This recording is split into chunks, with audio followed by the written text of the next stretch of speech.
राधे श्याम, राधे श्याम।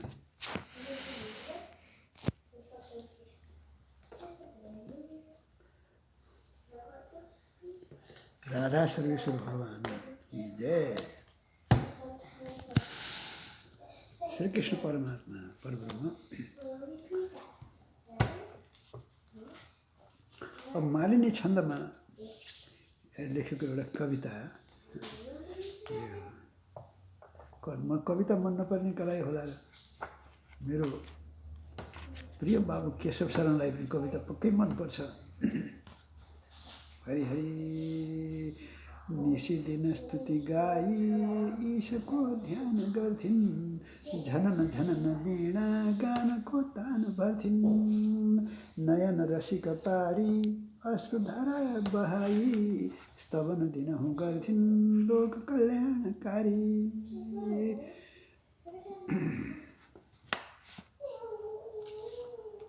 स्तवन दिनहुँ गर्थिन् लोक कल्याणकारी, निशिदिन स्तुति गाई ईशको ध्यान गर्थिन्, झनन झनन वीणा गानको तान भर्थिन्, नयन रसिक पारी अश्रुधारा बहाई स्तवन दिनहुँ गर्थिन् लोक कल्याणकारी।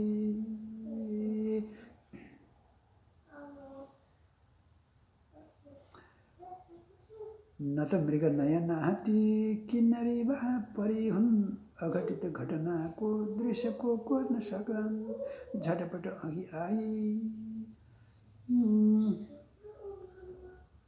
झटपट अघि आई त्यागिन्, अभयसँग सखामा मोहको जाल पारिन्, निशिदिन स्तुति गाई दी ईशको ध्यान गर्थिन्, झनन झनन वीणा गानको तान भर्थिन्, नयन रसिक पारी अश्रुधारा बहाई स्तवन दिनहुँ गर्थिन् लोक कल्याणकारी, स्तवन दिनहुँ गर्थिन् लोक कल्याणकारी। भागवतमै जाउँ। जयति जगति महायां यस्य काया धवस्ते, वचन रचनमेकं केवलं चाकलय्यं, ध्रुवपदमपि यातो यत्कृपातो ध्रुवोऽयं, सकलकुशलपात्रं ब्रह्मपुत्रं नतास्मि, सकलभुवनमध्ये निर्धनास्तेऽपि धन्या, निवसति हृदि येषां श्रीहरेर्भक्तिरेका, हरिरपि निजलोकं सर्वथातो विहाय, प्रविशति हृदि तेषां भक्तिसूत्रोपनद्य, इति च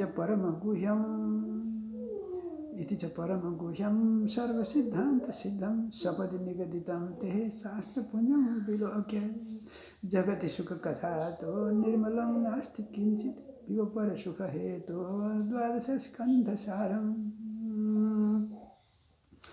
यैदमनुशृणोति श्रावयेद् मुरारेः, चरितममृतकीर्तेर्वर्णितं व्यासपूत्रैः, जगदगभिदलं तत् भक्तसत्कर्णपुरं, भगवति कृतचित्तो याति तत्क्षेमधाम, भगवति कृतचित्तो याति तत्क्षेमधाम। यो मालिनीको उपहार हाम्रो केशव शरण बाबुलाई समर्पण गर्दै अब हरि ओम श्री परमात्मने नमः, कृष्णाय वासुदेवाय हरये परमात्मने प्रणतक्लेशनाशाय गोविन्दाय नमो नमः, विपदसन्तुनाशाय तत्र तत्र जगद्गुरो, भगवतो दर्शनं यस्याद पुनर्भवदर्शनम्। अब भगवद गीताको दोस्रो अध्यायको 13औं श्लोकदेखिको प्रसङ्ग। देहिनोऽस्मिन् यथा देहे कौमारं यौवनं जरा, तथा देहान्तर प्राप्तिर्धीरस्तत्र न मुह्यति। देहधारी के इस मनुष्य शरीर में जैसे बालकपन, जवानी और वृद्धावस्था होती है, ऐसे ही दूसरे शरीर की प्राप्ति होती है। उस विषय में फिर मनुष्य मोहित नहीं होता। देहधारी को इस मनुष्य शरीर में जसरी बालकपन, जवानी र वृद्धावस्था आउँछ त्यस्तै तरिकाबाट अर्को शरीर प्राप्त हुन्छ। त्यस विषयमा धीर मनुष्य बुद्धिमान मनुष्य मोहित हुँदैनन्। देहिनोऽस्मिन् यथा देहे कौमारं यौवनं जरा तथा देहान्तर प्राप्तिर्धीरस्तत्र न मुह्यते। व्याख्या। जीव स्वयं तो निरंतर अमरत्व में ही रहता है, पर शरीर निरंतर मृत्यु में जा रहा है। जीव के गर्भ में आते ही मृत्यु का यह क्रम आरंभ हो जाता है।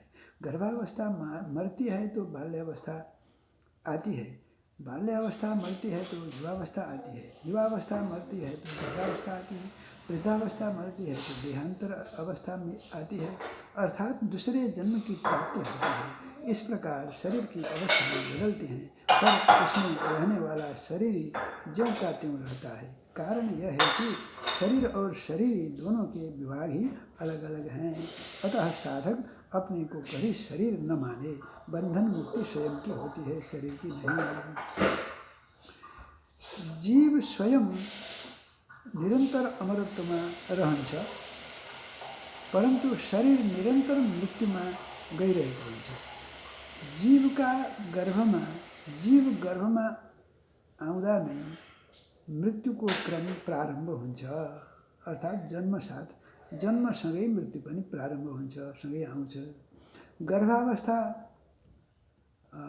गइसकेपछि बाल्यावस्था आउँछ, बाल्यावस्था गइसकेपछि युवावस्था आउँछ, युवावस्था गइसकेपछि वृद्धावस्था आउँछ, वृद्धावस्था गइसकेपछि देहान्तर अवस्था आउँछ, अर्थात् अर्को जन्ममा प्राप्त हुन्छ जीव। यस प्रकार शरीरका अवस्थाहरू बदलिरहन्छन्, परन्तु त्यसमा रहनेवाला शरीरी ज्योंका त्यों रहिरहन्छ। कारण यो हो कि शरीर र शरीरी दुवैका विभाग अलग अलग छन्। अतः साधकले आफूलाई कहिल्यै शरीर नमान्नु। बन्धन मुक्ति स्वयंको हुन्छ, शरीरको हुँदैन।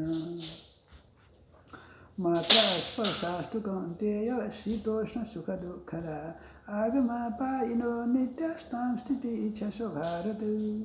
हे कुंती नंदन, इंद्रियों की विषय अर्थात जड़ पदार्थ तो शीत अनुकूलता और उष्ण प्रतिकूलता के द्वारा सुख और दुख देने वाले हैं तथा आने जाने वाले और अनित्य हैं। हे भरत वंशोद्भव अर्जुन, उनको तुम सहन करो। अर्थात हे कुंती नंदन, इन्द्रियका जति विषय छन् ती जड़ पदार्थ हुन् र ती शीत अर्थात अनुकूलता र उष्ण अर्थात प्रतिकूलता द्वारा सुख र दुख दिने प्रवृत्तिका हुन्छन्। कहिले सुख प्राप्त हुन्छ, कहिले दुख प्राप्त हुन्छ तथा आउने जाने र अनित्य हुन्छन्। त्यसैले हे भरत वंशोद्भव अर्जुन, तिनलाई तिमीले सहन गर। व्याख्या। संसार की समस्त परिस्थितियां आने जाने वाली, मिलने बिछुड़ने वाली हैं। मनुष्य यह चाहता है कि सुखदायी परिस्थिति बनी रहे और दुखदायी परिस्थिति न आए, परंतु सुखदायी परिस्थिति आती जाती ही है और दुखदायी परिस्थिति आती ही है। यह प्राकृतिक नियम है, यह प्राकृतिक नियम है अथवा प्रभु का मंगलमय विधान है। अतः साधक को प्रत्येक परिस्थिति प्रसन्नतापूर्वक स्वीकार करनी चाहिए। निरंतर परिवर्तनशील वस्तुओं में स्थिरता देखना भूल है। इस भूल से ही ममता और कामना की उत्पत्ति होती है। देखने में वस्तु मुख्य दिखती है, क्रिया गौण, पर वास्तव में क्रिया ही क्रिया है, वस्तु है ही नहीं। संसार का समस्त परिस्थितिहरू आउने जाने र मिल्ने र भेटिने र बिछोड हुने खालका हुन्छन्। मनुष्यले यो चाहन्छ कि सुखदायी परिस्थिति बनिरहोस् र दुःखदायी परिस्थिति नआओस्, परन्तु सुखदायी परिस्थिति गइसकेपछि दुःखदायी परिस्थिति आइहाल्छ। यो प्रकृतिको नियम हो अथवा यो त प्रभुको मंगलमय, ईश्वरको मंगलमय विधान हो। अतः साधकले प्रत्येक परिस्थितिलाई प्रसन्नतापूर्वक स्वीकार गर्नुपर्दछ। निरन्तर परिवर्तनशील वस्तुहरूमा स्थिरता देख्नु भूल हो। यो भूलले नै ममता र कामनाको उत्पत्ति हुन्छ। देख्दाखेरि वस्तु मुख्य देखिन्छ, क्रिया गौण देखिन्छ, परन्तु वास्तवमा क्रिया नै क्रिया हो, वस्तु हुँदै होइन।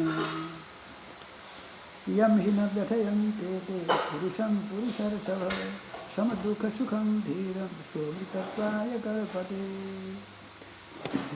कारण कि हे पुरुषहरूमा श्रेष्ठ अर्जुन, सुख दुख में सम रहने वाले जिस बुद्धिमान मनुष्य को ये मात्रा स्पर्श पदार्थ विचलित सुखी दुखी नहीं करते, वह अमर होने में समर्थ हो जाता है, अर्थात वह अमर हो जाता है। इसको कारण यो हो कि हे पुरुषहरूमा श्रेष्ठ अर्जुन, सुख दुख में समान स्थिति में रहने जुन बुद्धिमान मनुष्य छन्, ती मनुष्यलाई यी मात्रा स्पर्श अर्थात पदार्थले विचलित अर्थात सुखी दुखी बनाउन सक्दैनन्। सधैँ एकै किसिमको हुन्छ। ऊ त अमर हुनमा समर्थ हुन्छ, अमर बन्नमा समर्थ हुन्छ र अमर हुन्छ। व्याख्या। मिले हुए और बिछुड़ने वाले शरीर को मैं, मेरा तथा मेरे लिए मानना मनुष्य की भूल है। यह भूल स्वतः स्वाभाविक नहीं है, प्रत्युत मनुष्य के द्वारा रची हुई कृत्रिम है। अपने विवेक को महत्व न देने से ही यह भूल उत्पन्न होती है। इस एक भूल से फिर अनेक तरह की भूलें उत्पन्न होती हैं। इसलिए इस भूल को मिटाना बहुत आवश्यक है और इसको मिटाने की जिम्मेवारी मनुष्य पर ही है। इसको मिटाने के लिए भगवान ने मनुष्य को विवेक प्रदान किया है। जब साधक अपने विवेक को महत्व देकर इस भूल को मिटा देता है, तब वह निर्मम निरहंकार हो जाता है। निर्मम निरहंकार होते ही साधक में समता आ जाती है। प्राप्त भएको र बिछोड हुने छोड्ने त्याग गर्नुपर्ने शरीरलाई म, मेरो तथा मेरा लागि भन्ने कुरा मान्नु मनुष्यको भूल हो, मूल भूल हो। यो भूल स्वतः स्वाभाविक होइन, प्रत्युत मनुष्यद्वारा रचिएको कृत्रिम हो। आफ्नो विवेकलाई महत्व नदिनाले नै यो भूल उत्पन्न हुन्छ। यस्तो एउटा भूलले फेरि अनेक तरहका भूलहरू उत्पन्न हुन्छन्, कमीहरू उत्पन्न हुन्छन्। त्यसकारण यस भूललाई मेटाउनु ज्यादै आवश्यक छ र यसलाई मेटाउनाले, यस भूललाई त्याग गर्नाले जिम्मेवारी मनुष्य यो त्याग गर्ने, यो मेटाउने जिम्मेवारी मनुष्यमा नै छ। यसलाई मेटाउनका निमित्त भगवानले मनुष्यलाई विवेक प्रदान गर्नुभएको छ। जब साधकले आफ्नो